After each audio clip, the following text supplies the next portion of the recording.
চাঁদপুরের মতলব উত্তর উপজেলার ছেঙ্গারচর বাজার শাখা অগ্রণী ব্যাংকের ভল্ট থেকে ৭৫,২০,০০০ টাকা নিয়ে পালানোর অভিযোগ উঠেছে ক্যাশিয়ারের বিরুদ্ধে।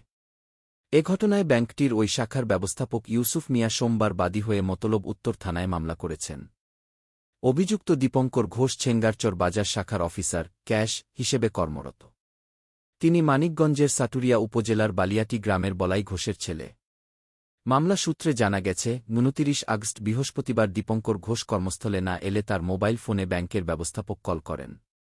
ফোনে দীপঙ্কর ঘোষ বলেন, বাবা অসুস্থ, আসতে দেরি হবে। দীর্ঘ সময় পর্যন্ত ব্যাংকে না এলে আবারও দীপঙ্কর ঘোষের মোবাইল ফোনে যোগাযোগের চেষ্টা করলে নম্বরটি বন্ধ পাওয়া যায়। এক পর্যায়ে প্রকৃত অবস্থান জানার জন্য তার স্ত্রী আঁখি সাহার মোবাইল ফোনে কল দিলে তিনি বলেন, আমার স্বামী দুপুর ১২টার সময় অফিসের উদ্দেশ্যে ঢাকার বাসা ত্যাগ করেছেন।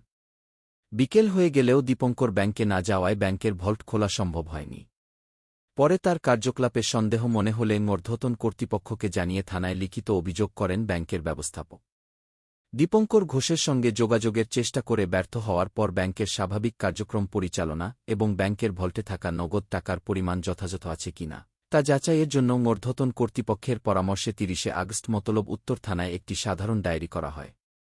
১ সেপ্টেম্বর জিডির পরিপ্রেক্ষিতে ব্যাংকের ঊর্ধ্বতন কর্তৃপক্ষ ও থানা পুলিশের উপস্থিতিতে মিস্ত্রি দিয়ে ভল্ট খোলা হয়। পরে গণনা করে ভল্টে ২৭,৭৯,০৬৮ টাকা ৭১ পয়সা পাওয়া যায়। তবে ক্যাশে ১,২,৯৯,০৬৮ টাকা ৭১ পয়সা ছিল। অর্থাৎ গণনার সময় ৭৫,২০,০০০ টাকা কম পাওয়া গেছে। এ বিষয়ে অগ্রণী ব্যাংক পিএলসি লিমিটেড ছেঙ্গারচর বাজার শাখা ব্যবস্থাপক মো.